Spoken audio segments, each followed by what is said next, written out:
Hello everyone and welcome to Biohackers Lab. I'm your host, Gary Kerwin, and on today's episode I have Mikhaila Peterson. Mikhaila runs a blog called Don't Eat That, where she shares her story of her journey dealing with an autoimmune issue and depression. Mikhaila has an inspiring story of how changing her diet has had a dramatic effect on her physical and mental well-being.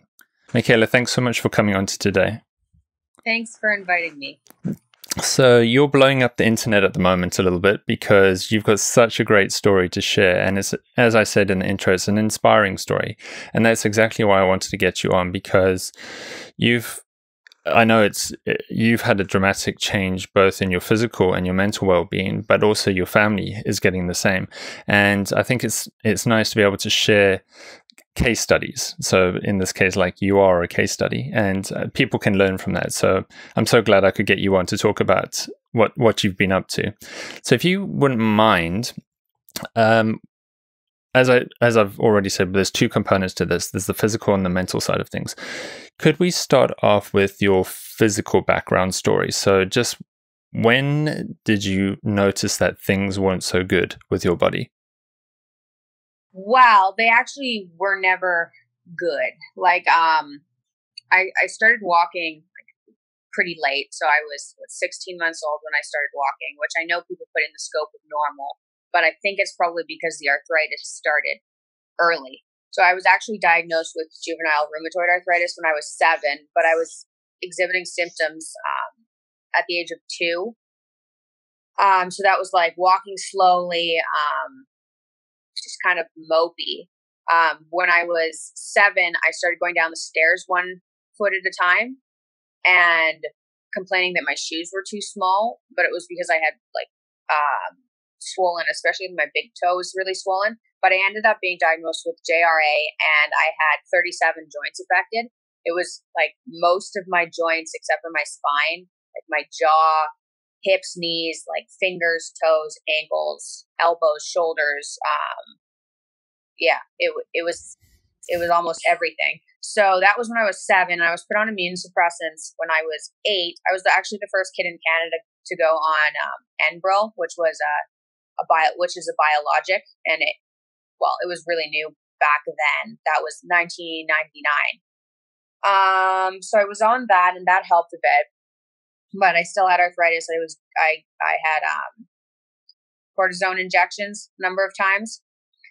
So that was arthritis. And then when I was in grade 4 or 5, I can't really separate the depression from the physical ailments because it just happened at the same time. But in grade 5, I was diagnosed with depression, which seems to have run in my family.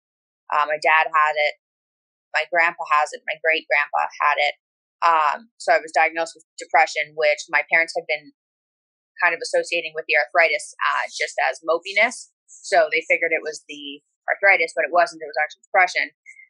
So then I got to middle school. Like, the depression basically worsened every year. So my antidepressants went up and up. But in high school, my arthritis got bad enough that I ended up with a hip and an ankle replacement when I was 17 from joint deterioration. So I had like no cartilage left in my hip and my ankle, and the bone was starting to deteriorate. So I had those 2 replaced, which was extremely unpleasant. And then like a year after that, the depression worsened again.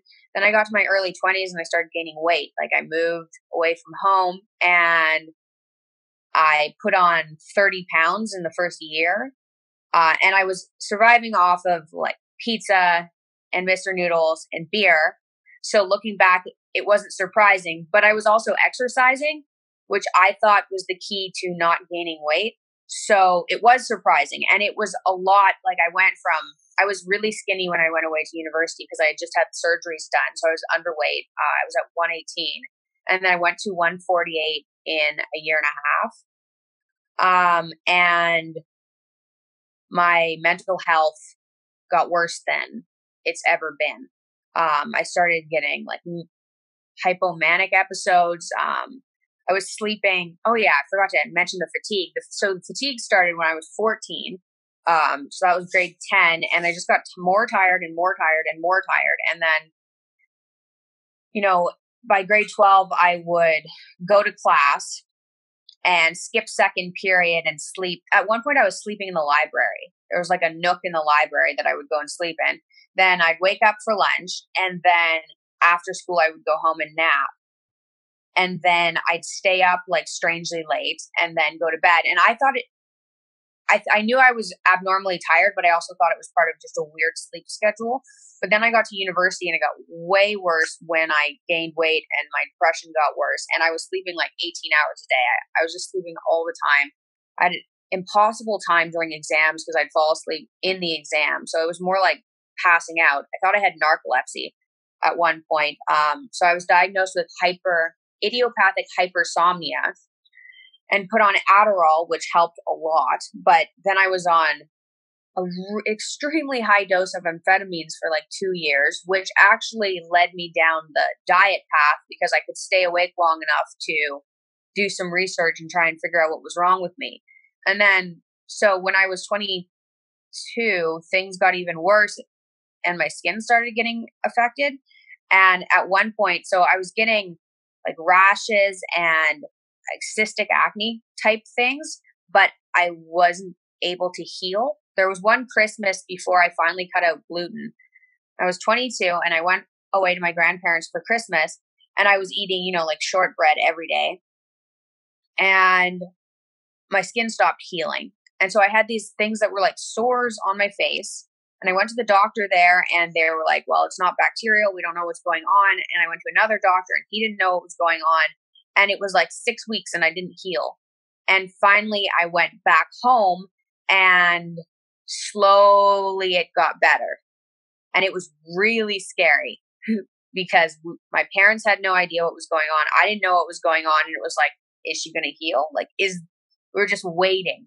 But I healed. And then at that point, I was so depressed. I already had severe arthritis, depression, like hypersomnia, a plethora of like more minor symptoms.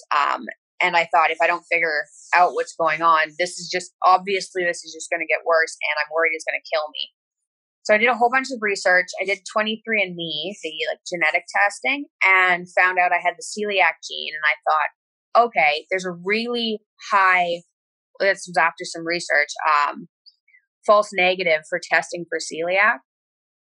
A lot of people with celiac also have other autoimmune disorders. Maybe my issue is I have celiac disease and that's why I have arthritis. So I cut out, and then I also had the celiac rash that no one had been able to identify, which is just an extremely itchy, extremely unpleasant rash that wouldn't go away. So I cut out gluten and nothing really happened. My skin probably improved 20%. Nothing really happened. And I did lose a bit of weight though. I lost a bit of weight when that happened. I had upped my chicken. I had started eating healthier than when I was in university. So I had lost about 10 pounds just from, I guess I should wind back. I went to university. My mental health deteriorated so much that I dropped out and I went back home to live with my parents. And then my diet improved a little bit. I went on Adderall. And things got a bit better, but then my skin stopped healing. Anyway, so I cut out gluten. It helps a little bit. I moved away from home and I went on an extremely strict elimination diet. And at this point, I didn't know anything about paleo or keto or anything. I'd heard of gluten-free. I'd probably heard of paleo and keto, but I hadn't looked into it because I tried removing sugar from my diet and I tried going on a candida diet and I tried not eating nightshades. I tried a whole bunch of different things and nothing had seemed to help. So I'd kind of given up on diet. Anyway, I figured, why not try an elimination diet? So I tried an elimination diet and nothing seemed to really be improving. So I tried to reintroduce bananas and almonds, and I had a horrible arthritic flare-up where it was like I had these banana muffins, and then the next morning my wrists were sore, and I was like, oh, that's interesting. Maybe it was the muffins, but I still had more muffins because they were good. And These were gluten-free, sugar-free muffins, obviously, dairy-free muffins. It was just the almonds, the bananas that I'd reintroduced. And 2 days later, I couldn't walk because my knees hurt so much, which was a very abnormal flare. Like, I was kept relatively under control with medication and everything. So I couldn't walk. So I figured, okay, maybe this elimination diet, maybe there's something to it. And at that point, I was eating like mainly meat and vegetables, but I was also eating rice. But I had eliminated, soy, processed foods, sugar, dairy, gluten, like everything other than what I listed. And in the first month, I lost 5 pounds. I didn't have much to lose at that point. I lost 5 pounds, but I went down 3 pant sizes, and my skin cleared up and my arthritis went away. And I was like, well, this is a huge improvement. So I tried to reintroduce foods one by one, and I couldn't seem to reintroduce anything. Like, eventually I found out that rice was bothering me minorly. The longer I stayed on the diet, the more sensitive I became to some of the foods I was eating that were still bothering me. Mm-hmm. And it took me another 3 months to realize that depression was actually being caused by the foods I was eating as well, because I hadn't even thought that was a possibility. I had thought it was a possibility for the arthritis and the skin, but not for the depression and the fatigue. Like, I kind of associated those two together for whatever reason. But 3 months later, my depression went away for the first time ever in my entire life. Like, I can't remember feeling like that before. And I went off of my antidepressants in like late November, early December, which isn't a time that you'd normally be able to taper down because it's dark in Canada, and my depression had generally worsened in the winter, which now I think was associated with the change in diet. But I tapered down, I went off of them, and I felt amazing. And then I reintroduced soy and had the worst depressive experience I've ever experienced for a solid month. So then the next year, I spent cycling in and out of these horrible depressive experiences that would last, a solid 2 weeks, and then I would start recovering. But I wouldn't be recovered for about 3.5 weeks. And then I'd be like, okay, on to the next food. And I'd introduce another food, and it would go horribly. And I didn't know what I was doing at all. So I was just picking random foods that I liked. Like, I tried to reintroduce dairy in that twice in 2 different forms. I tried cheese first, and then I tried whey, just so I could have like easy protein. I tried and then like I said, soy. I tried reintroducing almonds again. Like, I didn't know what was going on. And at the same time, when my depression had lifted that December, I told Dad, hey, you have to try this elimination diet. Like, he was 218 pounds. So he had been gaining weight. He tried going sugar-free. He tried not eating dessert. Nothing had really helped. He used to nap for a good solid 2 hours a day. And, he had this horrible depression. And I thought, okay, well, you should try it because my depression went away. This was just before I reintroduced soy and had that horrible depressive experience. So I didn't realize that there were potential like downsides. So he went on it and he started losing weight right away. But for the next year, we both spent just a horrible time in and out of these depressive reactions that had somehow changed and possibly gotten worse from, pre-diet times. And I don't really have an explanation for that. Like, maybe anyway, so he wasn't having a good time, but all his physical symptoms went away. He had GERD, and that went away. He stopped snoring. He stopped napping. He lost he's at 168 now, which people can think is underweight, but he's stable. It's not. So he went from 218 to 168. Wow. And he looked so much better.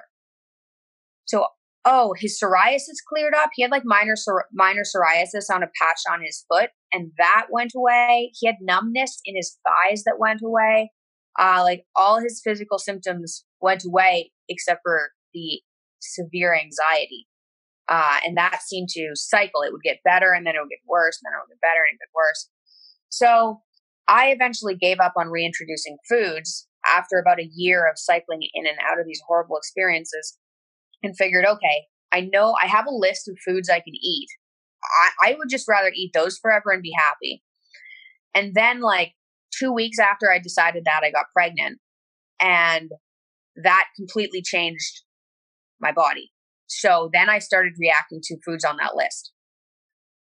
So then I spent the pregnancy fairly depressed, but this isn't there's still no comparison to how I felt prior to the diet. I was still better physically. I was off all my medications. I wasn't tired, just passing out all the time. Everything had improved except for this anxiety. Sorry, Mikhaila. So you're saying the elimination diet that we're talking about at this point is the mainly meat and veg with a little bit of rice, and then you're just playing with different food sources, and already that is that the stage we're at in your story here? At that point, it was meat and vegetables and sweet potatoes. Okay. There was no grains anymore. I had found out grains were bothersome pretty early on. All right. I realized rice was a problem. So yeah, we're at the stage where everyone's eating very limited meat, greens, sweet potatoes, coconut oil, apple cider vinegar, salt, pepper, turmeric. That's basically it. And nobody was cheating. That was our diet. There were no cheat days. The anxiety is enough to deter anybody from cheat days. But it wasn't good enough. And I could tell some of my reaction symptoms had come back during the pregnancy. So part of me thought, well, maybe that's just what being pregnant is like. But they were so similar. They were the same symptoms I'd been suffering from before. I got itchy skin a couple of times, and I was like, okay, something I'm eating is bugging me. So then I got rid of the carbs, the sweet potatoes and parsnips. We were eating those, and I got rid of those, and I felt a little bit better. And Dad got rid of them. He felt a little bit better. So then for the next significant period of time, we were on meat and salad, and olives. So that was fine. But the anxiety still wasn't going away. So then I had my baby, and about 4 months, I thought, okay, maybe this is just the pregnancy.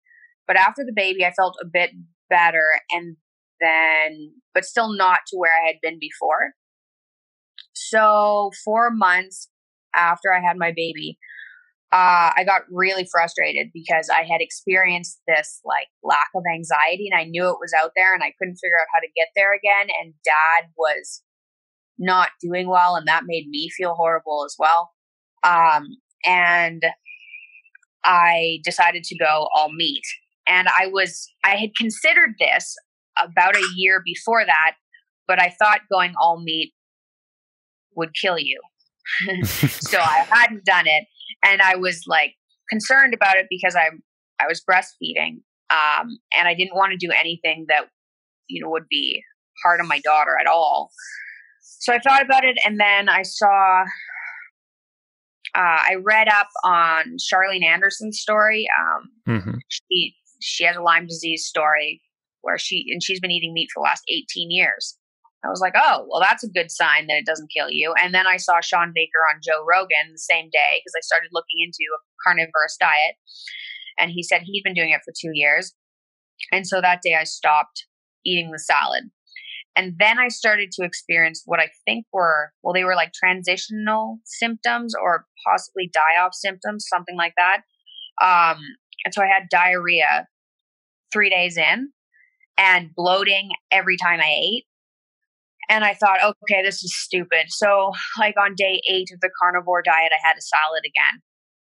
And my digestion went back to normal that day. And the next day I woke up and I was itchy and arthritic and anxious, more anxious. And I was like, okay. So back to the carnivorous diet. And a couple of weeks later, I felt better. My anxiety had lessened. I wasn't itchy anymore. My arthritis was under control, gone under control. So then my mom went on it because my mom had been doing pretty much the elimination diet for the last couple of years. And she had arthritis, osteoarthritis in her knees. and in her thumbs. And it hadn't improved with the low carb diet for whatever reason. So she went on the carnivore diet, and her arthritis in her knees got better in 2 weeks. And her digestion got messed up too at the beginning, and then it normalized. So that seemed to have been a normal side effect of switching over to the carnivorous diet for whatever reason. Anyway, her arthritis went away, which was huge because it hadn't gone away. And she ended up going skiing. So this is just this recent February. She ended up going skiing for the first time in 7 years in February. So Dad was watching that, and I was saying, maybe you should just try the carnivorous diet. You're only eating meat and salad. It's not that much to give up. You've already given up cake and chocolate and, all that stuff. Giving up salad wouldn't be that big a deal. But it took a while to convince him to try it. But he kept experiencing this severe anxiety, especially in the morning. And it's no way to continue on if there's another option. So he went on the carnivorous diet about 6 weeks ago. And I said, I think you'll start to see improvements in about a month. And in 2 days, he started feeling better. So he had one thing I forgot to mention. One of the lingering symptoms he had on the low carb diet was a feeling of muscle weakness. And it wasn't actual muscle weakness, but it felt like his muscles were weak. And I never experienced this. This was just him. But so he had this muscle weakness and anxiety. And in 2 days, the muscle weakness lessened and the anxiety lessened. And then he just got better every day. He's still getting better. I was on a phone call with him this morning, and he's actually happy. So when we talked about it, it's been an exhausting period of 3 years trying to figure out the stupid anxiety. But the carnivorous diet is what has gotten rid of it for him. And the interesting thing is, on the low carb diet, whenever we ate anything that wasn't on this, random list of foods that were safe, we had these horrible reactions. Well, Dad went out because he's out and about all the time. He has to eat out, and we're very careful when we order to tell people, steak, don't put anything on the steak, nothing on the steak. We're pretty careful to a paranoid level. And he ordered chicken as well. And he told them not to put anything on it. But it turns out before cooking it, they marinated it, and they didn't think that was important to tell him about. So he ended up having, a marinated chicken. And I was very concerned for the last couple of days that he was going to have one of these horrible depressive reactions. But he seems to have more tolerance. He got a bit of lower back pain, and that seems to have been it. And it's been 4 days. Nothing's going to happen. So that's really good news, because it seems I guess on this carnivorous diet, there's a bit more leeway with what you eat. I mean, obviously a marinated chicken is minute quantities, but still. So it's helped everyone a shocking amount. And I don't have any cravings anymore. On the low carb diet, I'd pass by a cheesecake shop and I'd be that would be good. Or maybe going down the grocery aisles, I would see things and be kind of attracted to them or whatever, just what cravings do. And on this meat diet, I don't have those at all, which is really amazing. I'm not very hungry. I get hungry, but my hunger is kind of I get slow, and I just need more fuel. It's not I feel like I'm starving. And then when I'm full, instead of feeling stuffed, I just feel like I can't eat anymore. So a whole bunch of things have changed. And one of the things I guess people should know about transitioning, and I experienced it a little bit with the low carb, is the way I think we think about hunger and fullness and everything is completely wrong when we're eating carbs. I used to eat, when I was eating the standard diet, if I ate something, I would end up feeling stuffed, but still hungry. So physically stuffed. That's not how you should feel, which I didn't realize. So that's one thing. And then when I got hungry, like we used to think we had hypoglycemia, Dad and I, so that when we get hungry, it'd be like, we need to eat something now or we're going to get angry. That's not normal. And the feeling like I need to eat something right now or bad things are going to happen isn't normal. So a lot of, from what I've experienced anyway, a lot of what I thought was hunger and what was the feeling of full was just wrong. So many things have changed, but that's a bit of the backstory. Yeah, I mean, for anyone who's just listened to that, that's an incredible story to hear how as a young child you were already having the joint issues, then you were getting the mental health changes, and I mean, as you said, as a teenager already having to have replacements. I mean, I've seen the pictures that you've shared with that scar with your hip replacement. I mean, just that's to go through something like that. You're going through a big issue with your body. Your body's, that's what the autoimmune issue is, where your body is attacking itself. And to say now, like, where you're at the stage where you've been playing with your diet and you're on an all meat carnivore diet now, and you're not on, I believe you're not on any sort of immunosuppressants or no, I stopped taking those. So just when I cut gluten out, I wanted to see what kind of effects cutting gluten out would have on my joints. So I stopped the immunosuppressants then. So I haven't been on them since 2015. Okay. And do you find that you're still needing to take any sort of anti-inflammatories for pain control or joint swelling or anything like that at this stage? Nothing. I don't have, I have a bit of residual joint damage in my right wrist, but that's different than active arthritis. It's not active. It's just joint damage. So I'm hoping that'll heal over time, but no, I'm so reactive to everything I ingest that I wouldn't take the pain medication anyways, because it wouldn't make me feel good. Something would it'd give me a flare up, but no, I don't take any medications and I don't need to. Yeah. And again, that's just amazing. That's again, why I wanted to get you on, is just to show that dramatic difference that food can have on your body. And I've had a previous guest on, Amber O'Hearn, and Amber said the same thing. She was struggling with bipolar, and when she went onto a carnivore diet, it changed her bipolar, dramatically in that sense too. So. And when I had Sean Baker on too, we were talking about the physical side, because Sean's very physical.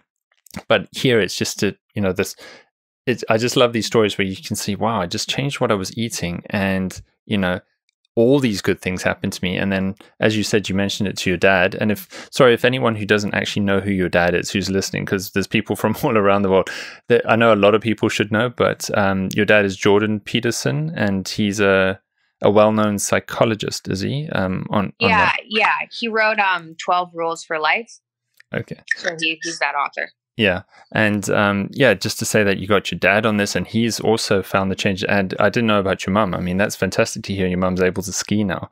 But just listening to your story again, I think a lot of people go on that journey with, I think it's gluten, I'll cut the gluten out. But once you start playing with that, you try cut lots of different things out, and it gets so confusing. And so would you say a nice benefit that you found with the carnivore diet is just the simplicity of it? It's just like, okay, from an elimination point of view, I'm just eating meat. And then it just makes your life easier. Yeah. When I first heard about the carnivore diet, even though I was reacting to foods and I knew it, I thought maybe it just coincidentally worked because it cut out all the bad things, but it was still missing some of the good things, right? Like some green vegetables or maybe some root vegetables, but because it was easy, it just worked. And now I'm moving over to the view that it just works because I seem to react to everything other than meat.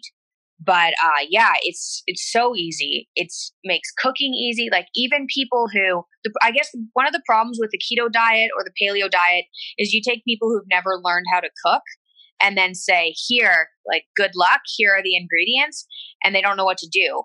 Whereas everyone can pretty much fry a piece of meat. Like, you can overcook it, but you're going to figure it out eventually.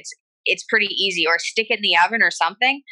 So yeah, this is really simple. And if I had known that it was an option originally, I would have just gone into that because it was a rough figuring out what you can and can't eat is rough, especially if it turns out you can't eat anything other than meat. Yeah. And even in that journey, you were mentioning the difference between that you felt and your dad felt between low carb or a ketogenic diet versus this diet, I think is interesting for people to hear too, that as you've said, there was a difference that you even experienced with that. Oh, yeah, definitely. Yeah, it's interesting because originally I was able to tolerate more before the pregnancy. And I've been talking to mothers, especially people who've gone through a number of pregnancies. And it looks like through each pregnancy, you can get more and more food sensitivities. So I'm sure something changed. And I think my microbiome, there's evidence actually that your microbiome depletes during pregnancy. So I think that's what happened. I think I probably had a depleted microbiome originally. And then through the pregnancy, it was like, that was it. No more carbs for me. And so your diet now, are you also mainly on red meat, or do you like to experiment with different meats? So one of the things that I couldn't understand, but I've heard about it from other people, one of the things that happened to me when I switched over to meat is I started not feeling so great with chicken, which really sucked because I really like chicken. And I ate that mostly during the pregnancy, but it started making me dizzy, which I couldn't figure out because I had associated that dizziness with eating carbs, and chicken doesn't have any carbs. But I started getting dizzy with chicken, so that scared me. So I was like, oh, now I'm down to one food. Like, this is not good. So I've stuck with beef, and beef seems great. I respond the best to beef, and I don't eat any other meat. Now, my dad and my mom eat fish, chicken, and beef. I think my mom likes beef the best, but they eat anything. My husband's actually on the diet too, and he eats pork, chicken, beef, fish. So it's just me that just eats beef, but I'm also like the extremely sensitive one in the family. I mean, everybody else has their health symptoms, which are severe, but they're not like joint deterioration at 17 severe. So I think I'm just more sensitive. So yeah, I'm only eating beef. Yeah. And salt. Oh, good to hear that. Yeah. You definitely need your salt on there. Yeah. Yeah. And you mentioned it when you were early on in your diet that you had the sort of the gastrointestinal issues, with the bowel movements, and that's all cleared up, because that's always, I did a 30-day strict carnivore experiment myself, and that was back in January this year. The biggest question I always got asked was about, are you not going to be constipated, or, everyone seems more concerned about the fiber issue, I think. And yeah. And you've been eating it for how long now? Have you been eating strict carnivore? Oh yeah, since December, like 14th or something. So almost months. Yeah, and yeah, your bowels are fine. Yeah, man. Constipation. I was constipated, and I didn't even know about it because nobody talked. Like, we didn't talk about bowel movements at all as a kid, or my mom kind of like tried to bring it up, but my dad was like, nope. So I didn't know I had any digestive problems, but now looking back, I know I was constipated on the regular diet. And then my bowel movements got pretty normal doing low carb. And then I switched over to carnivore, and they definitely changed. Like I said, I had diarrhea and bloating for the first 4 weeks, but my anxiety and my arthritis cleared up. So I thought, okay, if this is how it's going to have to be, this is how it's going to have to be. And then at around 4 weeks, it started getting more normal. And I mean, I can go into it, like, just in case people are wondering, because you have to talk about it. I have regular bowel movements like twice a day, I guess. But there's less to it. So I'm absorbing more of what I eat, which makes sense. Yeah. But it's pretty normal now. There's definitely no constipation. Yeah. And that's also what I experienced was less output. is Yeah. yes. Yeah. And Sean talks about that, about the absorption, that when you're eating mainly meat, that it isn't sitting around in you and fermenting and No. yeah, it's actually it is leaving your body still, but you're absorbing more. Yeah. But I mean, well done for staying the course in that, because I think most people think, oh dear, something is wrong because of the symptoms you had in the beginning. But as you said, it must have been so confusing when you're going, I feel so good on one hand, but there's this other thing, and what do I do? Well, I did. I tried reintroducing salad. I was like, clearly my body doesn't like this. This is a stupid idea. But then I got it. I like immediately. I guess the symptoms are helpful that way. The next morning, my legs were itchy and I was stiff and my anxiety was back. So there wasn't an option. But yeah, I usually tell people if they're going to give the carnivore diet a try, they have to do it for a month. Because if you do it for 2 weeks, you stop right in the middle of some transition. I call them transition symptoms. But it takes like a month. And by the time you hit, it's not even a month really, it's like 3 weeks. But by the time you hit the three-week mark-ish, you'll feel better enough that you'll want to continue. But if you stop, especially if you switch over from a high-carb diet, that's going to be like, there's going to be some serious metabolic changes. So you want to stick it out and try it for a month, not just like 10 days or 14 days. So if you had to do it again from the beginning without knowing knowing what you know now, is there anything different you would do when you started the diet? I would just go straight into all meat. Just trust it. I wouldn't have gone down to low carb. Like the interesting thing is, I think part of the reason people don't want to go down to all meat is because they think they'll miss the foods, but the cravings go away. That's the other thing. After 3 weeks, like something changed and all my cravings disappeared. And once the cravings are gone, then you don't have that attachment to food, to the other food. So then it doesn't matter that you're eating all meat.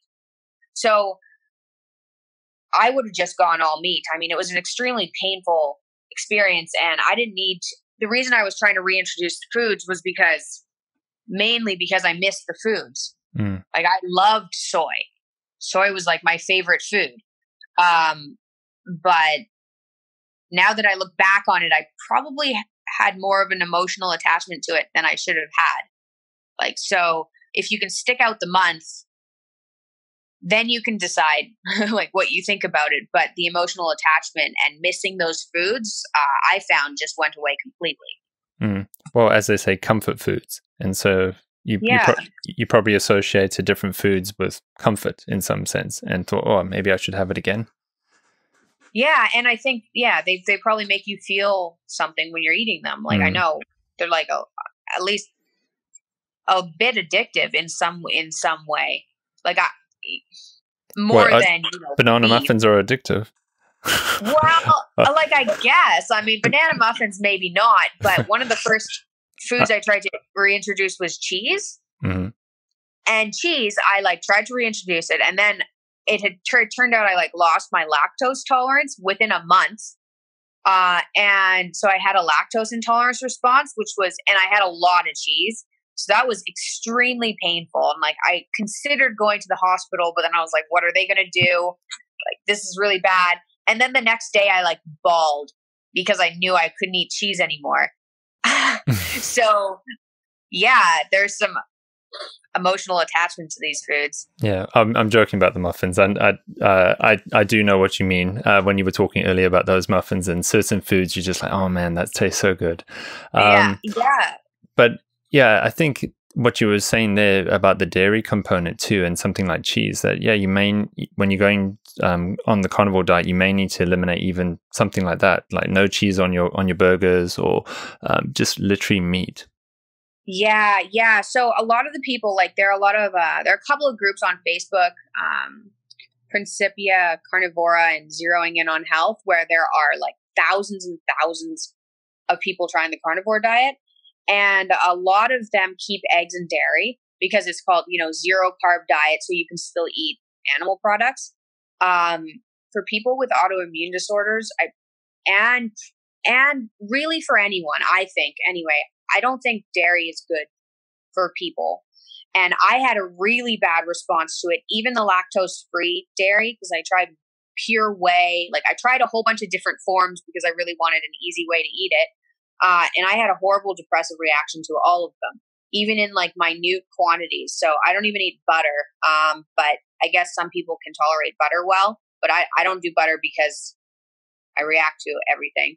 But I don't do eggs or dairy. I just do meat. So I would suggest going down to just meat.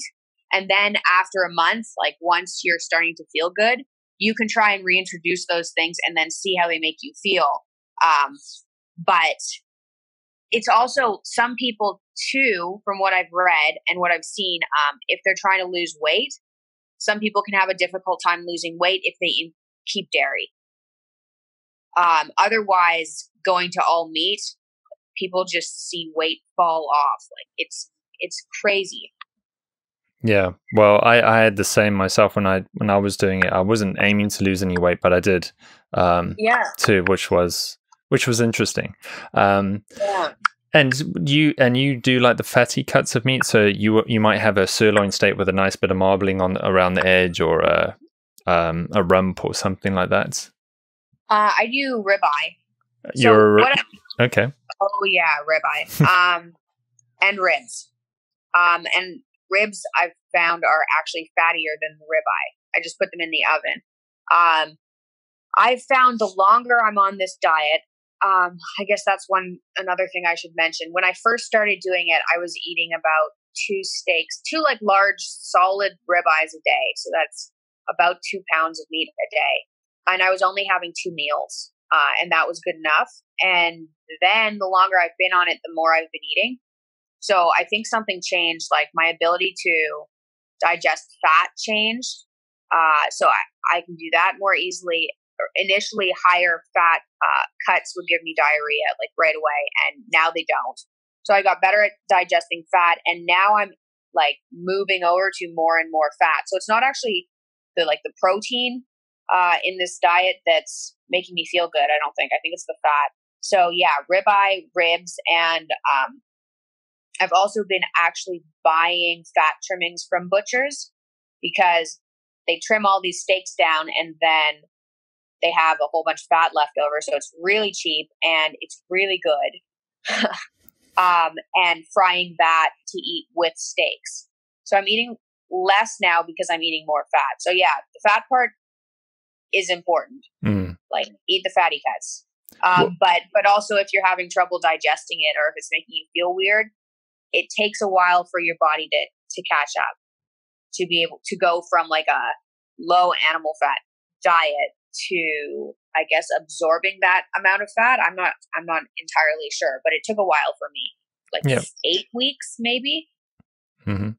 Well, that's a great tip again there, saying, when you're having more of that natural fat on the meat, that there's an adaptation, kind of like being keto adaptation that maybe some people will understand. But you're saying here, even if you're going with the more fatty cuts of meat, that you may experience some transition period again until you can start breaking down that more efficiently.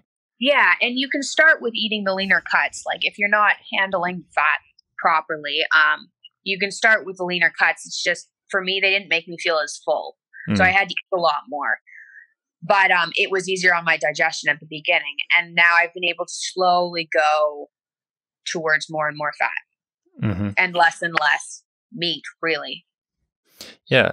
And I have also read that in some of the forums that you were talking about there, that initially depends on your activity levels too, that people might be eating a lot more. But then if they're not very active, like say someone like Sean, who's weight training very heavily, they don't need to eat as much, that it sort of they cut down on their intake of meat per day. So you're sharing some great tips here for people who are maybe considering doing the diet too. And have you then, I'm sure with your history too, you've had other people who've said they've either felt depressed or anxious. I mean, you've mentioned your dad, but you probably had others come to you too, and you've said, hey, just give it a bash, give it a try. have you also found that they're having a positive response to the diet too? Yeah, I have some people I talk to on Skype, and it's hard to convince. It depends on the person, but it's hard to convince someone just to go to all meat because we've been taught that you'll literally die. That's what I was taught anyway. So people go, that's absolutely insane, and I'm not doing it. But people who are open to it, I've seen really good responses, especially with, brain fog and weight loss, like right away. And they do have, I usually tell them, give it a try. They give it a try. And then around day 8, which is when I first cracked the first time, they email me and go, I think this is a bad idea. Like I'm tired. What else? I don't feel better mentally, like all these things. And I say, just stick it out. And after the first month, people are happy. Weight loss and brain fog and anxiety, especially. I haven't talked to a lot of people with autoimmune disorders, but I've had pretty good response with ankylosing spondylitis. So that's like arthritis, an autoimmune disorder with arthritis in the spine. That's had a good response. Diabetes, I've seen. But I mean, obviously it's all anecdotal, but yeah, I haven't seen any negatives. One of the mistakes people make when they first start is they don't eat enough. So I get a lot of people saying, I feel better. My brain fog's gone. I've lost a ridiculous amount of weight in a short period of time, but I'm really tired. And generally that's because they're not eating enough. So it'll be like, well, they're eating what a regular person would eat in meat if they're also eating carbs. Whereas you have to really increase your meat. And because the hunger and the fullness change, they have a hard time recognizing when they're full or when they're hungry. So yeah, if you're getting a whole bunch of these, if you're tired or if you don't have enough energy or something, it's probably because you're not eating enough. Dad didn't eat enough for the first month on it. I had to keep giving him more and more food. Be like, look at my plate. Your plate is less and you're 6'2". You need more food. It's like, well, I'm not hungry. No. Are you full though? Like, can you eat more? It's like, I could. It's like, that's hunger. Yeah, that's very true. I had the same issue myself, actually. I'm 6'3", and it was just trying to make sure I ate enough. It's a crazy amount of meat you have to eat, like really, unless you eat enough fat. But like I said, it takes a while to be able to digest that. So for the first month, it's unbelievable how much meat you have to eat. And so where are you now? What's your plan with your diet? Do you feel like you want to ever introduce anything again, or are you pretty happy now that you think you found the way you want to eat, your way of eating? Yeah, I'm happy. I'm not, I haven't been feeling good for long enough to want to risk one of those horrible reactions. And they're horrible. Like if it was just arthritis, and even like itchiness and some fatigue, that would be one thing. But with this mood thing, it makes me crazy for like a solid 2.5 weeks. And then it takes a little bit longer to recover from that. So it's not worth it. I don't have any cravings. Grocery shopping is easy. I don't spend any time on dishes, any time on cooking. And I intensely enjoy every meal. So the downside, I would say, is when I go out to a restaurant, ordering is weird. Like they think you're crazy. So that's not ideal. And, I can't eat out everywhere because a lot of places don't have options that are just beef or just meat.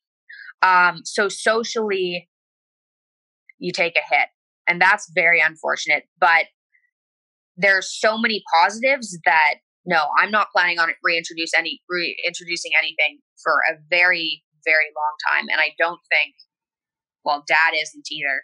He's feeling really good. Yeah. Why? Yeah. I mean, when you found your way of eating, that's where you want to be physically and mentally, then why try rock the boat? But I'm guessing it must be good fun for you when you go to a barbecue now. you would love to just go, right, let's just cook these ribeyes, and you'd be there just grilling away. Yeah. Oh yeah. I can cook a mean steak. After you cook like 300 steaks, or I don't even know how many steaks I've eaten. A lot. Yeah, I'm pretty good at cooking steak. Yeah, fantastic. I just want to say thank you so much for sharing your story. Again, the reason I want to get you on is because you've gone through such drastic changes, from, as you said, when you were young, with all these very strong medications, the joint and the mental side of things, and that journey that you went through, as I said, with the low carb, the keto, and then eventually finding the carnivore, and all the tips that you did there. So I just want to again say thank you so much for sharing that. How can people keep in touch with you, follow you, if they want to find out more about you? I have Instagram that I keep updated, so that's Mikhaila Peterson. I have a Facebook page, so that's the Carnivore Diet. I snagged that one. Well done. The Facebook page is called, Mikhaila Peterson, but whatever you type in ends in the Carnivore Diet. And then, I have the blog. So I have a newsletter you can subscribe to, and I write posts occasionally, and people put testimonials up on, how diets change their health, whether it's the low carb diet or the carnivore diet or keto or, just cutting out gluten and dairy or something like that. And do you do any consultations with people when you were talking about the Skype? Do you? Yeah, I do. I have Patreon, and so you can subscribe to Patreon, and then I'll do monthly sessions to just help you out and talk about it. Okay. Well, I think that's again a nice choice for anyone listening who might relate more and wants to speak to you directly. There's that option too. Again, thank you, Mikhaila, so much for coming on and sharing your amazing story. Well, thanks for having me.